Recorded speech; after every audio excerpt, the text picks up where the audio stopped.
कश्मीर में आज दूसरे चरण के तहत मतदान हो रहा है और आपको बता दें कि दूसरे चरण में भी लोगों में काफी ज्यादा उत्साह देखने को मिल रहा है। जम्मू कश्मीर विधानसभा चुनाव के दूसरे चरण की वोटिंग के लिए लगातार वोटिंग जारी है। जास्मिन, जिस तरह से हम देख रहे हैं कि जम्मू कश्मीर की 26 सीटें, जम्मू रीजन की 11 सीटें और कश्मीर रीजन की अगर हम बात करें तो 15 सीटें, यानी कुल मिलाकर 26 सीटों पर वोट हो रहा है और लोगों में उत्साह बहुत देखने को मिल रहा है। बिल्कुल, और ये दूसरा चरण बेहद महत्वपूर्ण है अबू, क्योंकि कश्मीर की राजधानी, जम्मू कश्मीर की राजधानी श्रीनगर की कुछ 8 ऐसी सीटें हैं जहां पर सभी की निगाहें टिकी रहेंगी, क्योंकि वहां पर जो तमाम हाई प्रोफाइल हम कहते हैं या बड़े चेहरे जो कहते हैं उनकी किस्मत आज ईवीएम में कैद हो रही है। तो वहीं अगर जम्मू रीजन की बात करें तो रियासी, पुंछ और राजौरी, ये 3 इलाके ऐसे हैं। पुंछ राजौरी में क्योंकि नेशनल कॉन्फ्रेंस, जैसे मैंने पहले भी कहा, बहुत अच्छा प्रदर्शन रहा था, लेकिन बीजेपी वहां पर अपना कैंडिडेट लोकसभा चुनाव के दौरान नहीं उतारा था, और अब क्योंकि बीजेपी वहां पर विधानसभा चुनाव लड़ रही है तो कैसी परफॉर्मेंस बीजेपी के कैंडिडेट्स की वहां पर रहने वाली है, ये एक बड़ा महत्वपूर्ण फैक्टर वहां पर रहेगा। जब नतीजे आएंगे तो इस चीज का डिस्कशन होगा, जैसे जैसे जब नतीजे आने शुरू होंगे तो ये तमाम फैक्टर्स हैं, उस वक्त ये डिस्कशन का पॉइंट रहेंगे। लेकिन फिलहाल अभी बड़ी बात यही है कि लोग घरों से बाहर निकल रहे हैं और बिल्कुल जैस्मिन, जिस तरह से अभी तक अगर देखा जाए, सुबह 7 बजे से पोलिंग हो रही, शाम के 3 बज चुके हैं, कई घंटे गुजर चुके हैं और आने वाले 3 घंटे और बचे। लेकिन हब्बा कदल के श्रीनगर की अगर हम बात करते हैं, जम्मू कश्मीर का दिल है, वहां की राजधानी है, लेकिन हब्बा कदल की बात करें, यह भी श्रीनगर शहर में आता है और बहुत फेमस जगह है, बहुत मशहूर जगह है, लेकिन यहां पर अब तक पोलिंग में कमी देखने को मिल रही है। आखिर इसकी वजह क्या है? हम ले लेते हैं, क्योंकि मुदस्सिर हमारे साथ जुड़े हुए हैं। मुदस्सिर, अगर आप तक मेरी आवाज पहुंच रही है तो इससे पहले मुदस्सिर नौहट्टा और हब्बा कदल, क्योंकि ये पूरा डाउनटाउन का इलाका है और वहां पर थे सुबह से मुदस्सिर, तो जरा बताएं मुदस्सिर, जैसे कि मैं पहले भी कह रही थी कि बढ़ोतरी हुई है वोटर्स टर्नआउट में, लेकिन कंपैरेटिवली जो डाउनटाउन के इलाके हैं, या हब्बा कदल हो गया, नौहट्टा हो गया, फिर हजरत बल हो गया, ये जो तमाम इलाके, सेंट्रल शालटन हो गया, ये तमाम इलाके, यहाँ पर क्या हाल है? हालांकि लाइनें हमें दिख रही हैं, लेकिन फिर भी वोटर्स टर्नआउट कंपैरेटिवली कम नजर आ रहा है।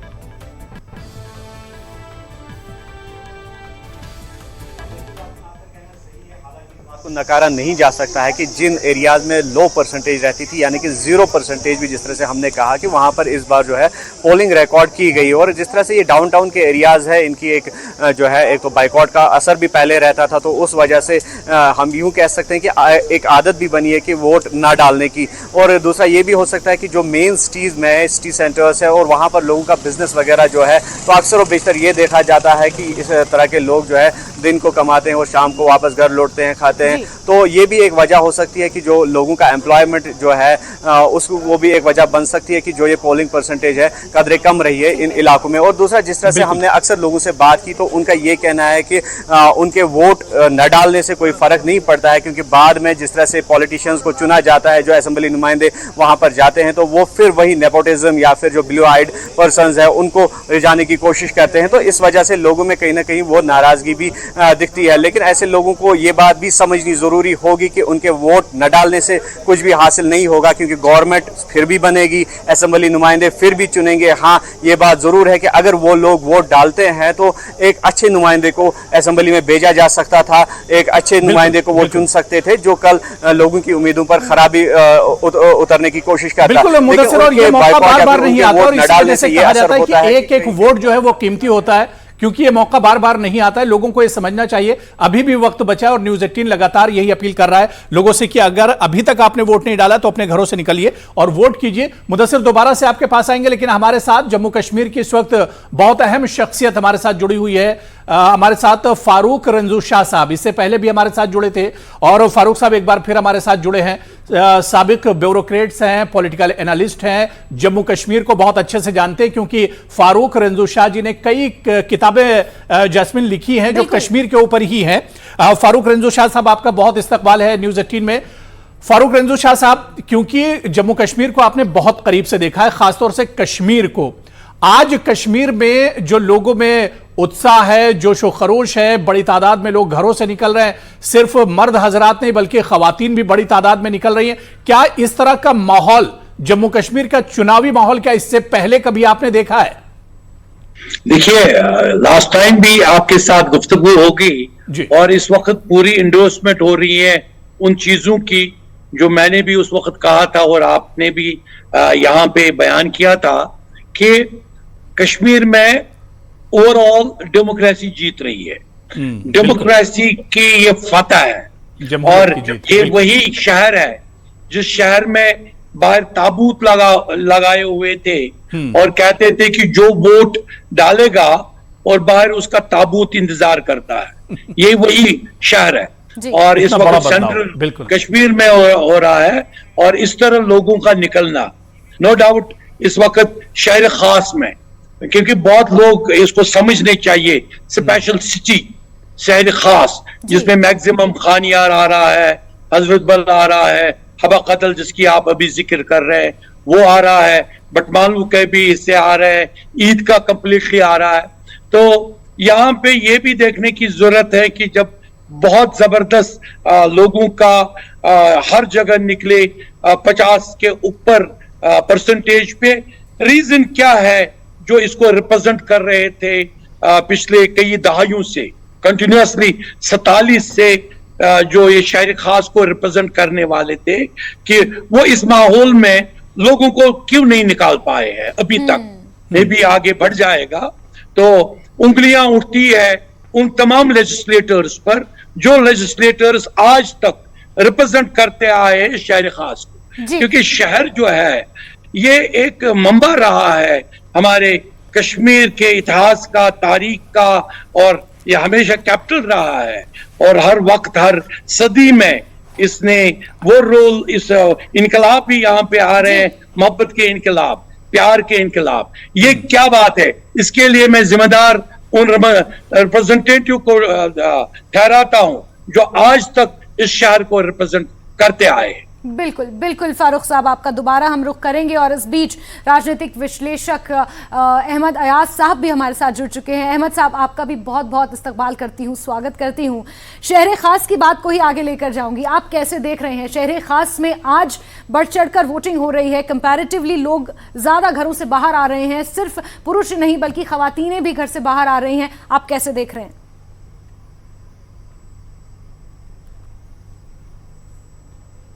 सर अनम्यूट कर लीजिए शायद। जी आपकी आवाज नहीं आ रही हम तक। जी सर अब कंटिन्यू कीजिए, आवाज आई आपकी। तो इसके कुछ वजूहात है, एक 10 साल के बाद इलेक्शन हो रहे हैं, इस दौरान काफी वोटर्स भी ऐड हो गए, नए वोटर्स ऐड हो गए और इस दौरान 370 को भी एब्रोगेट किया गया और भी कुछ सिचुएशंस आ गई सामने। तो लोगों के मसाइल भी बढ़ गए, एक्सेसिबिलिटी भी लोगों के मुश्किलात को कम करने के लिए नहीं मिली। गवर्नर के रूल में, एलजी के रूल में कोई लोकल रिप्रेजेंटेटिव अवेलेबल नहीं था। तो ये कुछ चंद चीजें हैं जिनकी वजह से लोगों के वोटर्स के पार्टिसिपेट करने में ज्यादा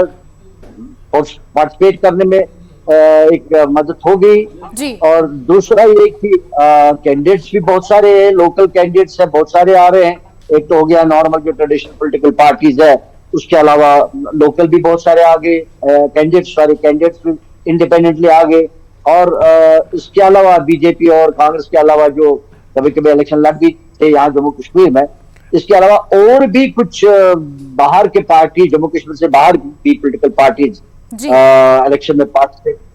पार्टिसिपेट कर रहे हैं। तो ये चंद चीजें जो है जो कंट्रीब्यूट कर रहे हैं। और उसके साथ साथ थोड़ा सा माहौल भी मिल गया, क्योंकि आमतौर हम देखते थे इलेक्शंस में स्टोन पेल्टिंग होती थी खासतौर इलेक्शन के दौरान। इस वक्त वो नहीं हो रही है, हमने पार्लियामेंट्री इलेक्शन में भी देखा और इस इलेक्शन में भी देख रहे हैं। तो ये चंद वजूहात है जिसकी वजह से लोगों की पार्टिसिपेशन ज्यादा हो रही है और लोग बड़ा खुलेआम और उत्साह के साथ इलेक्शन में पार्टिसिपेट कर रहे हैं। तो मुझे लगता है कि मोटा मोटा ये वजूहात है कि और लोगों के मसाइल भी बड़े हैं, अनएम्प्लॉयमेंट बड़ी है, लोगों के जो आम मसाइल है, एक तो हो गए मेजर इशूज जहाँ 370 की बात है या 5 के तहत जो जम्मू कश्मीर के मामलात है, जॉब के हवाले, नौकरियों के हवाले से या जमीनी तहफ़्फ़ुज़ात के हवाले से मसाइल जो अहमद अयाज साहब, जो मसाइल हैं और इन मसाइल का हल कहीं ना कहीं जमहूरियत के इसी जश्न में एक तरह से छुपा हुआ है, और जब एक नई सरकार आएगी तो लोगों के जो मसाइल हैं वो भी एक तरह से हल होंगे, और इसी वजह से जास्मिन हम देख रहे हैं कि बड़ी तादाद में लोग घरों से निकल रहे हैं, क्योंकि लोगों को मालूम है कि अगर उन्हें अपने मसले मसाइल हल करने के लिए कोई चाहिए तो वो सिर्फ एक नुमाइंदा चाहिए, और नुमाइंदे को चुनने के लिए इलेक्टोरल प्रोसेस में हिस्सा लेना बहुत जरूरी है। फारूक साहब, मैं आपसे जानना चाहूंगी, क्योंकि मसले मसाइल की बात हो रही है, जो एक 3 ऐसे मसले हैं जो अपनी स्टडी में, अपनी रिसर्च में मैंने पाए, अनएम्प्लॉयमेंट, डेवलपमेंट और गवर्नर रूल, ये 3 ऐसे मसले हैं। साथ ही साथ एक अम्ब्रेला जो एक फैक्टर है वो स्टेटहुड सेंटिमेंट है। आप क्या इससे तारुफ रखते हैं? बिल्कुल बिल्कुल, ये तो मोटे मोटे यही इश्यूज है।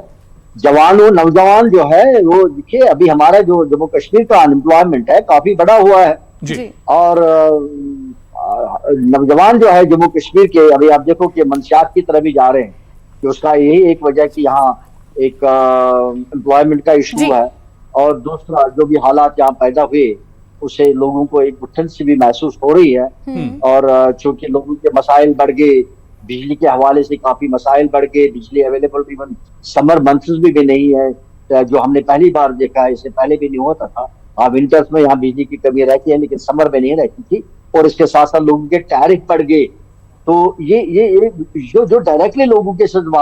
वाबस्ता है, 370 तो ठीक है, चलो ठीक है, एक पॉलिटिकल इशू है जिससे एम्पावरमेंट हो जाती है पॉलिटिकल लीडरशिप की या जो भी गवर्नमेंट है, लेकिन उससे डायरेक्टली अगर कोई जमीन पर कोई डायरेक्टली कोई असर नहीं है। लेकिन बाकी जो मसाइल है 35A के तहत, जो जमीन के मसाइल है, जॉब के मसाइल है, या उसके अलावा जो पानी के जो रोजमर्रा मसाइल है, बिजली के जो रोजमर्रा मसाइल, नौकरियों के है, या आम ग्रीवेंसेस जो है, लोगों के शिकायतें हैं, उनको इजाला करने का मसला है जो हो नहीं रहा है क्योंकि एक्सेसिबिलिटी कम रही गवर्नर रूल के दरमियान। तो ये चीज है जो टोटल कंट्रीब्यूट करके इनका कंट्रीब्यूशन जो है, तो लोग महसूस करते हैं कि अपना इलेक्शन हो, रिप्रेजेंटेशन हो, और अपने नुमाइंदे इलेक्ट हो, अपनी सरकार हो, अपना नुमाइंदा, और अपने मसाइल उसके सामने रखे जा सके और मसाइल हल हो। मैं फारूक रेंजू शाह साहब, यही बात जो अयाज अहमद साहब कह रहे थे, इसी को आगे बढ़ाऊंगा, क्योंकि अब कश्मीर को 2 तरह से हम लोग जास्मिन देखते हैं, एक 370 से पहले का कश्मीर और अब का कश्मीर, यानी 370 के बाद का कश्मीर। क्या मसाइल को भी इसी तरह से देखा जाए, खासतौर से जम्मू कश्मीर के जो आउटस्कर्ट्स इलाके हैं, क्या वहां के मसाइल को भी 370 से पहले के मसाइल और 370 के बाद के मसाइल, क्या इस तरह से बांटा जा सकता है? देखिए, अनफॉर्चुनेटली 370 को एक पॉलिटिकल क्लास ने एक ऐसी सिचुएशन लोगों में परसेप्शन क्रिएट करवाया था कि जैसे उनकी सारी जिंदगी 370 के अराउंड है। मैंने बाज़ाब्ता बहुत दफा, इवन मैंने, आप देखा होगा, मैंने कल प्राइम मिनिस्टर को लेटर भी लिखी, और मैंने जम्बिका को भी लेटर लिखी, जो जेपीसी के पार्लियामेंट के कमेटी के, ये है कि हमारी इंटरनल ऑटोनॉमी जो थी वो हमारे आस्थानों को, सूफी आस्थानों को थी, जो कि इसी 370 की वजह से हमें स्नैच की गई अंडर 2004 वक्फ एक्ट। तो 370 ने हमारी असली स्पिरिचुअल ऑटोनॉमी छीनी, और चूंकि एक परसेप्शन पॉलिटिकल क्लास ने किया था, क्योंकि ये उनके पर्सनल कंफर्टों का मसला है, और आज 370 पाकिस्तान का एजेंडा है, आज ये कश्मीरियों का एजेंडा नहीं है। आप पाकिस्तान का मीडिया देख लीजिए, वो आजकल चीख रहे हैं कि 370 ले आओ, क्योंकि 370 वो प्लेबिसाइड के साथ जुड़ रहे हैं। बिल्कुल फारूक साहब, बहुत बहुत